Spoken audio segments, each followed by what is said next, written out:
All right, thank you and welcome everyone. I'd like to welcome everyone here tonight to Council's Planning and Consultation Committee meeting. And I'd like to advise the meeting will be live streamed and recorded. The live stream and video recording will be made publicly available by YouTube and on the Council's website. Nillumbik Shire Council acknowledges the Wurundjeri Woi-wurrung people who are the traditional custodians of the land. We'd like to pay our respects to their elders past, present and emerging, and extend that respect to all First Nations people. This land was never ceded and its history never told. Apologies, as I believe all councillors are present, there are no apologies tonight, so I'll move on to the confirmation of minutes. I'm looking for a mover and a seconder to confirm the minutes, please. Who'd like to move? Mr. Councillor Ramcharan, and seconded by Councillor Eyre. I'll now put the motion to a vote. All in favour? And that is carried unanimously. All right, we move on to disclosure of conflicts of interest. Are there any councillors who wish to disclose a conflict of interest tonight? None. I'll take that as a no. Moving on to officers' reports. There are only two tonight. The next report is the Nillumbik Planning Scheme Amendment C1260, the rezoning of the eastern ends of Bridge and John Streets panel submissions. Now, we have three speakers for this report, each of whom have 3 minutes. So in person via Zoom, we'll begin with Mr. Kieran Mahaley. He's a barrister on behalf of Colin and Suzanne Cook. So I'd like to welcome Mr. Mahaley to the Zoom.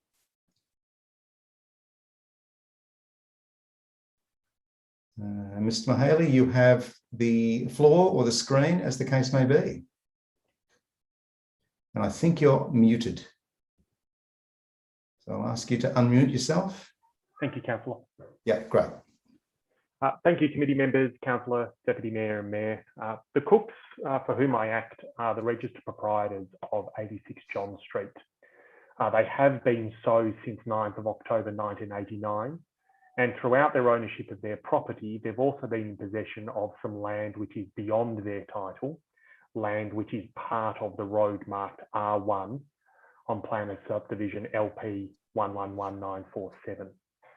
Now, the Cooks, as a result, claim title by adverse possession to this land, and they have recently lodged a claim and application before the Registrar of Titles for titling that land to be issued in their name. Now, all of this is ordinarily beyond the purview of councillors and councils, but that land is also the subject of this amendment. And it is proposed by this amendment for it to be rezoned into the public park and recreation zone. Now, that is, at the end of the day, a zone reserved solely for public land, which is consistent, of course, with the council's intent to turn the land, once rezoned, into pocket parks. But because of their claim to title to this land, the Cooks have objected to the amendment as it relates to this land, and they've made submission before Planning Panels Victoria to this effect. They don't object to the amendment as a whole, and to the extent that the amendment goes beyond the land that is within their possession, they have no objection and are generally in favour of it. Now, Planning Panels Victoria have agreed with the Cooks and recommended that this land not be rezoned at this time. It's apparent from the agenda and the officer's report that legal advice to the council has also extended to limiting the road discontinuance process, again to exclude this relevant land. And the officer who has reported to the committee has also recommended that the land the subject of this amendment similarly be reduced so as to exclude the land in the Cooks' possession. So on behalf of the Cooks today, I urge the committee to follow these consistent recommendations of Planning Panels Victoria, the legal advice and its council officers. The Cooks have asserted that this land is private land and it is not public land. And that assertion is currently being independently determined by the Registrar of Titles. In circumstances where, as Planning Panels Victoria has confirmed, land must be public land before it may be permissibly rezoned to PPRZ, it would, in the Cook submission, be premature to rezone the land at this time. The council must, with respect, wait until the ownership status of this land has been properly determined by a duly authorised entity as a matter of law. Otherwise, the council risks an unlawful rezoning of private land into a public zone.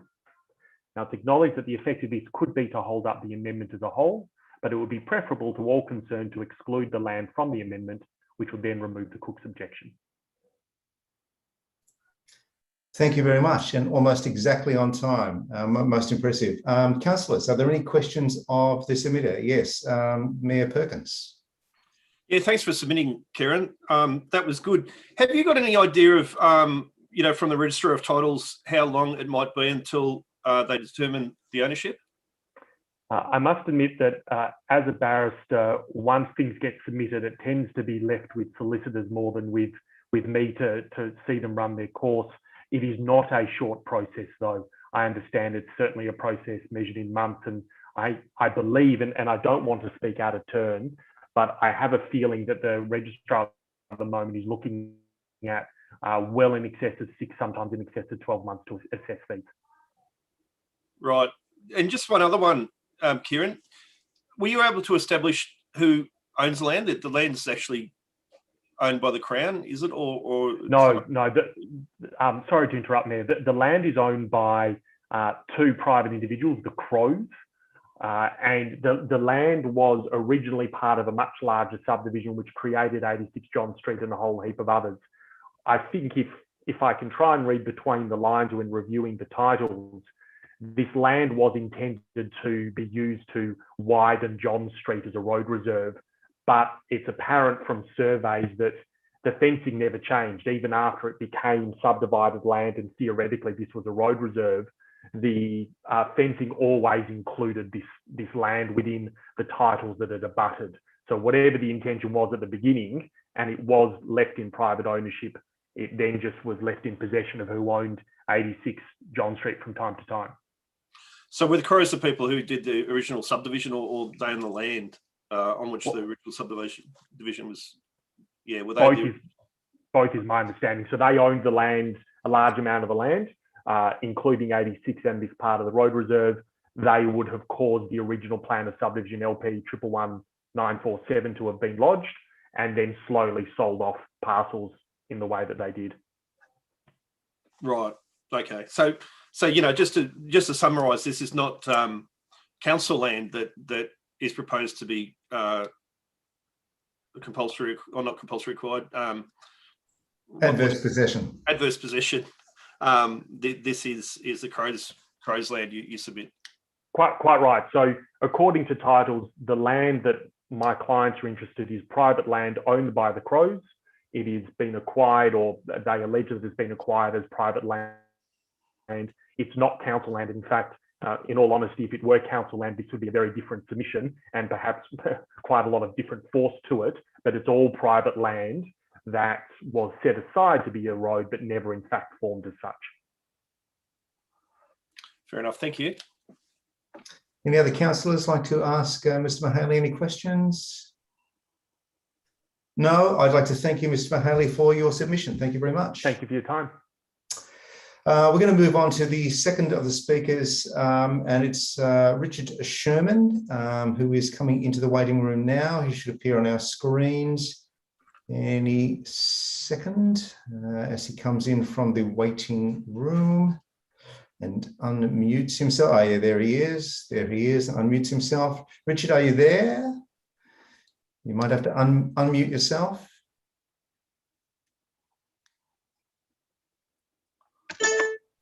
There he is. Richard, can you hear me? Yes, all good. You have the screen, you have the floor. You may begin. Thank you. The officer's report tells of the C126 nil planning panel hearing, which took place virtually on the 25th of May 2021. The officers report that council received 3 submissions during the public exhibition, 1 supporting submission and 2 objecting. I was the person making the supporting submission. There were matters relating to Bridge Street and to John Street that called for attention, but I restricted myself to Bridge Street in an attempt to avoid controversy. I'm still doing that tonight, and I'm not speaking tonight to oppose the remarks that were made by the previous speaker. The case I made was the same one that I'd made at council committee meetings earlier in the year. I note that the officers have taken legal advice in drafting their report and recommendations. I do not wish to comment on these beyond saying it is regrettable that complications have arisen, and we can only hope for a speedy resolution of them. A bit more speedy than was predicted before, I hope. I do wish to add to the report that the officers have made of the panel hearing. In discussing some doubt about land ownership that had arisen in his mind, a barrister acting for one of the parties criticised the case that had been prepared by the officers as follows. He said there was doubt about land ownership that had not been resolved. He claimed that the officers had prepared their report by completely ignoring that doubt and by assuming that they knew that the resolution of it would come out in a particular way. He mentioned an adverse possession claim. None of the other parties at the panel hearing had heard of such a claim, and news of such a thing did not find its way to the council office in the following weeks. It was only on the 5th of July, 41 days later, that the council solicitor was able to discover and report that an adverse possession claim had been launched. At the time of the panel hearing, the adverse possession claim existed only in the imaginations of that barrister and we suppose some others. We need our officers to progress the matters before them. They cannot pause every time someone imagines some course of action to throw a spanner in the works. So I speak in defence of our officers as the barrister's accusation was illogical, wrong and mischievous. He made it in a public forum, and I wanted to use this public forum to refute it and give you, councillors, the opportunity to share in my indignation. Thank you. Thank you, Richard. Thank you for that. Okay, councillors, are there any questions for the submitter? No, it doesn't look like it. So we're going to move on now to the last of the three submissions. This is from Barry Pearce in support of the motion, which I will read now. And I have 3 minutes to see if I can get through this. Good evening, councillors. The council's endeavour to discontinue the eastern end of John and Bridge Streets and to rezone the parks to park and recreation are applauded. These pocket parks will, A, preserve the very useful, indeed necessary, existing historic pedestrian ways at Bridge and John Streets. Previous councils have linked the local streets via pedestrian ways to the adjacent street network. These links are now those parcels of land that allow pedestrians from a large area to travel to the Eltham Activity Centre without the need to traverse very steep gradients. And B, create pocket parks for recreation and to do so with a determined effort to create small parks that remind us all of the special character of Eltham and Nillumbik. This endeavour is joyfully commended by those at 81 John Street and many of our neighbours. Tonight is again an opportunity to thank the council for its continued care and attention to promoting the essence of the Shire's values by the creation of these two pocket parks, and to do so in a manner worthy of significant acclaim. John Street provides a very special opportunity to honour the landscaping of Gordon Ford, whose property Fuelling remains just a few lots from the John Street discontinuance. Gordon Ford, who lived on the hill in John Street, initially in an old tram carriage, from late 1945 until he died at home in 1999, has been an outstanding pioneer of Australian landscaping and has significantly influenced the Nillumbik Shire and beyond, including international designers. Some of my academic colleagues in landscape architecture regard Gordon as the most important regional landscape architect and landscaping influencer of the 20th century. The local John Street community are keen to achieve a pocket park that is worthy of being named the Gordon Ford Reserve. Councillors and council officers, in particular Councillor Jeffrey Payne and Mr. Joseph Emmanuel and his teams, have earned our respect for their interest and work towards this end. Such an outcome would constitute a significant Nillumbik achievement in the creation of a small but significant urban statement of the powerful and noble landscaping qualities that Nillumbik values. The members of the household at 81 John Street and the members of the committee representing the John Street neighbourhood enthusiastically support the proposed rezoning of the road discontinuance land of John Street. We congratulate Council for the progress already achieved toward this goal. We thank all current councillors for their continued interest and care. Thank you, Wurundjeri, and thank you, councillors. And thank you, Barry. All right, at this stage, let's move the recommendation. Do I have a mover for the recommendation? We have Mayor Perkins, and do we have a seconder? Okay, so mover. Do I get the mover to read the motion? I'll move it as per the papers. Okay, thank you. Recommendation. Okay. There it is. Great. We have a seconder, which is Councillor Duffy. Mover, would you like to speak to the motion? Yeah, look, just thanks for the submitters who have made the submissions, the verbal submissions tonight. It's certainly useful. Heading towards the 24th of August 2021, the only matter that concerns me at this time is really the ownership of the land. The panel report talked about that we can't apply rezoning to public park and recreation on land that is not public land. So I'm getting some conflicting advice as to whether or not this land is currently with the Crown or in private ownership. And as one of the submitters put, it's currently owned by the Crows, and there's an adverse possession claim, or not, is it adverse possession? Yeah, adverse possession claim to move the ownership from a private entity to another private entity. So that would mean that we couldn't apply PPRZ, or we shouldn't apply PPRZ status to that portion of land as the panel recommends. But if it is indeed Crown land, which was advised earlier that potentially it is, that has a bearing on the matter. So for the officers, this is what I want to clear up before the next meeting. I want to be sure of the ownership of the land at the moment, because I think that's probably the most important issue as to whether or not the land could be rezoned to public park and recreation. Because reading the panel report, it can't be if it's private land now or potentially into the future. But yeah, happy to lot of good work being done here, and hopefully Mr. Schumann, hope you're happy with the outcome in terms of you've had a bit of win, I believe. I'm pretty sure you're the one that wanted us to rezone that discontinue that other small parcel and rezone that. So we're getting there, but hope the motion gets support. Thank you. Thank you, Councillor Perkins. So, Councillor Duffy, would you like to speak? Only very briefly to say thank you for the submissions and for the submissions that we've had on this matter prior. And I love the idea of acknowledging landscape architect Gordon Ford. So I'm hoping that that's something that we can look forward to working with the local community to see through. Great. Okay. Any other councillors like to speak at this stage? No. In that case, I will now put the motion to a vote. All in favour, please raise your hands. Great. I think that has been carried unanimously.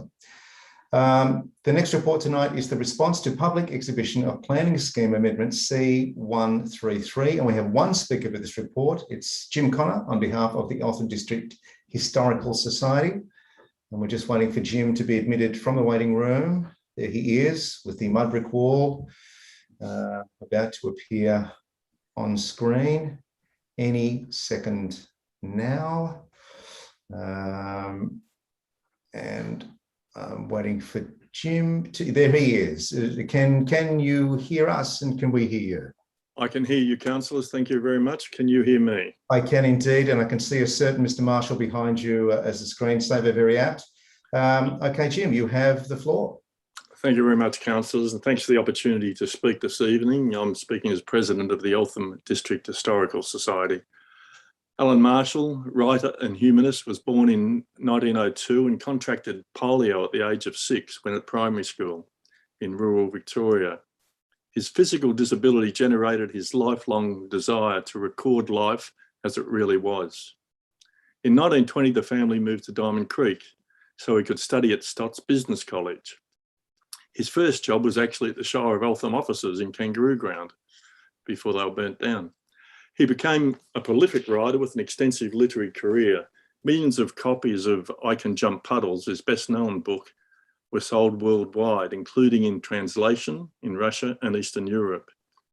Alan lived in Eltham from 1955 at the property owned by his sisters at 13 Park West Road. Within 6 weeks of moving there, his studio burnt to the ground. In response, a group of Melbourne friends organised a benefit evening to raise money for rebuilding of his bungalow.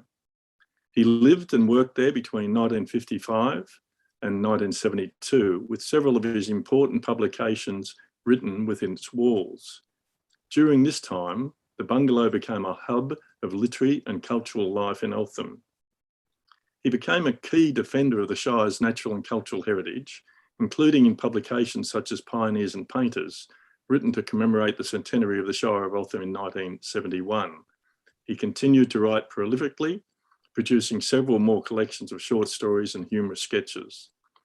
When our society became aware this property was for sale, through advice from 2 observant community members, we contacted council to highlight the historic significance of the bungalow.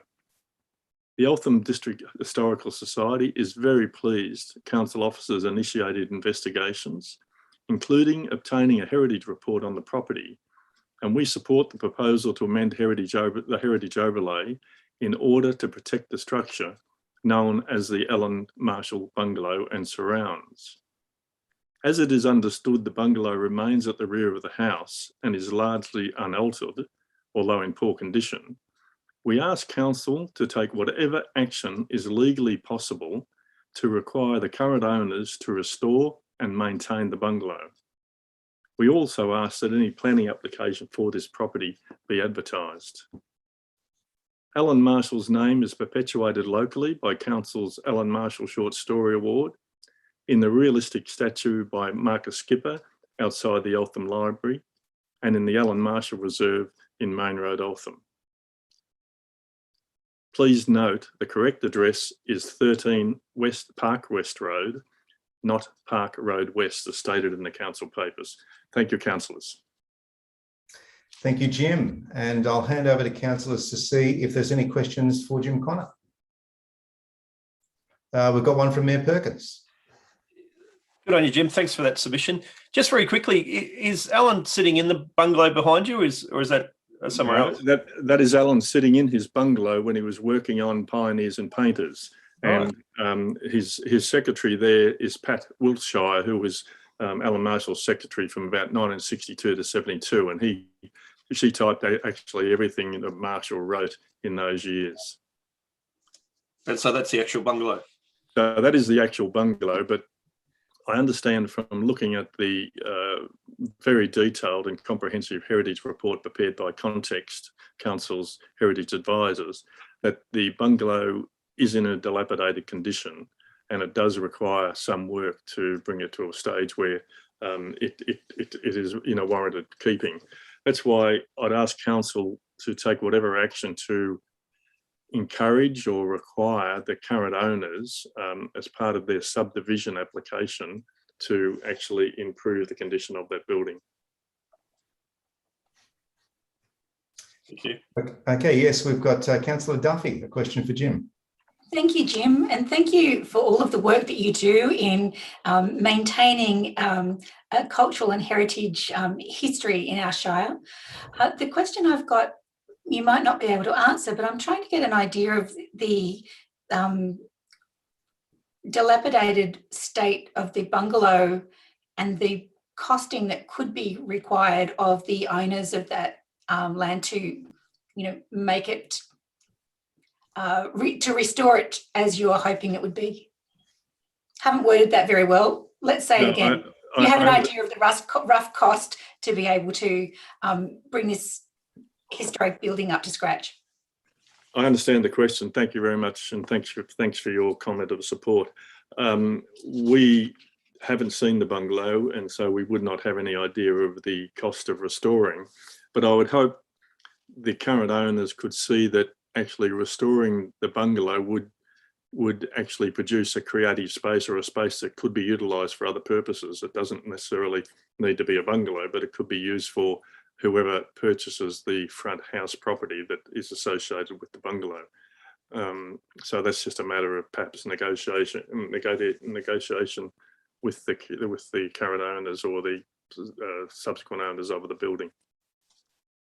I think it's a significant historical structure, And unfortunately, council are not in a position to have control of that. But when you look at the extensive history of Alan Marshall and what he achieved during his life, and much of that was achieved between 1955 and 1972 when he was located in Melbourne, in Eltham.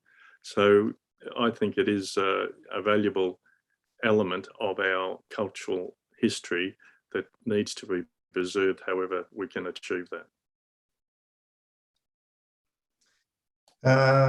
Just checking to see if there's any other. Yes, Councillor Eyre.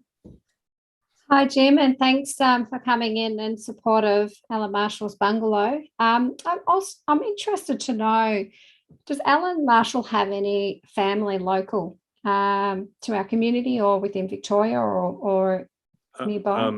He did have two sisters who lived at 13 Park West Road. When one passed away, they then moved together to Black Rock. He was married during his life, and I think he did have two children. I'm not aware of any descendants being in our local area. If there was, we would love to know about that. Okay, I'd be interested to know too, because they might like to follow along with the protection of the bungalow. If you haven't read any of his work, it's just fabulous. There is some really fabulous stuff. He was a very interesting individual who was very politically astute, aware, and active. And yeah, so there's a lot there. Thanks for the question, Councillor. Thank you. It sounds like you spent some time living in Diamond Creek. He must be a good guy. That is one of the things that is probably, no, I won't go there. All right, Councillor Stockman. Yeah, hi, Jim. And just with your position, I obviously respect your position within the society. Is the significance of something like a bungalow, does it lose any significance, if it's moved, or does it have the ability, or can you still get the historical significance if it's moved to another location where it's visible to the public? Thank you for the question, Councillor. It is an interesting one, and I'm probably not technically competent to give a detailed academic answer to that. But part of, I would think, just from a personal comment, and that would be something that Council's Heritage advisors could give some information on. But in general, part of the, and if you look at the way the overlay is being changed, it's actually protecting the bungalow and the immediate surrounds together with access through to Park West Road. And so I think that's an inherent part of the history of that, is that where it is located and where it has been located, and that's where he worked. I think personally it would be a secondary level of significance if it was moved, but again, professional advice may wish to be sought by council on that. Thank you, Jim. Any other councillors with questions for Jim? No, in that case, thank you, Jim, for that presentation. Thank you so much. Thanks very much for the opportunity, councillors. Yes. All right, I will now put the motion to a vote. All in favour? And that has been carried unanimously. We move on to supplementary and urgent business. There are none, and confidential reports also there are none. So, oh, sorry. Can I just double check that we actually had mover and seconder to that motion before we put it to the vote? Sorry. I think we went from speaker to. I think you're right. I think I've jumped over the whole thing. So we need a mover for the recommendation. I do apologise. Great, thank you, Councillor Eyre, and a seconder. Councillor Duffy, mover, would you like to speak? Yes, thank you, Councillor Payne. I just wanted to note very briefly that a planning panel is now not required, which we thought might be, but as there was no submissions received against this amendment, we no longer need to have the panel. That the amendment will come to council in the August meeting for adoption. And I thank Jim for speaking and sharing Alan Marshall's story with us tonight, and for the submission from the Eltham District Historical Society, and for all the work that has gone on behind the scenes to get this to where it is and to protect the bungalow. Also note that the road name needs alteration in the report, and that this amendment is to protect the bungalow in which Alan Marshall lived and authored his most famous works. So by protecting the bungalow, we protect the history associated and his legacy. Thank you. Thank you. And seconder, would you like to speak? Yes, thank you. Again, I'd like to thank Jim for the work that he does and council officers for protecting this site. The I Can Jump Puddle story is fabulous. It's very exciting to have Alan Marshall as part of our literary history. And I'm thinking that, it could be appropriate for council to consider, doing something down at the library where the Alan Marshall statue is, to be able to let people know, if you wander over here at this address, this is where you'll be able to find the bungalow, depending on how conversations go with that future owner of that land. I think it would be good to tie in the pieces of the puzzle. Thank you. At that point, I'll ask any other councillors that would like to speak. Do we have anyone else that would like to speak to the motion? No? Yes, we do. Mayor Perkins. I'll probably just into the future. I just, echo Jim Connor's comments in terms of hoping that the owner does restore the bungalow and make it habitable. It doesn't have to be a bungalow, but it could be put to good use. And certainly I could see it as, certainly would add value to the property. And as time goes on, it can be a great asset to the property and more broadly, Eltham and Nillumbik. And it's great that we're putting this heritage overlay onto it. So I just hope we do find a way, and hopefully the owners find a way and can see a sense in protecting this for the future, because we don't get too many properties like this that get the opportunity to be saved. So it's a good thing. But yeah, that's all I want to say. Thank you. Thank you. Any other councillors hoping to speak at this stage? No. In that case, I will now put the motion to a vote. All in favour? I think that is carried unanimously. Again. Thank you. Again. Number 7, supplementary and urgent business. There is none. Confidential reports. There are also none. And so on that note, by the power invested in me, I'd like to thank everyone. That concludes our meeting for tonight. And I declare the meeting closed at approximately 7:35 p.m.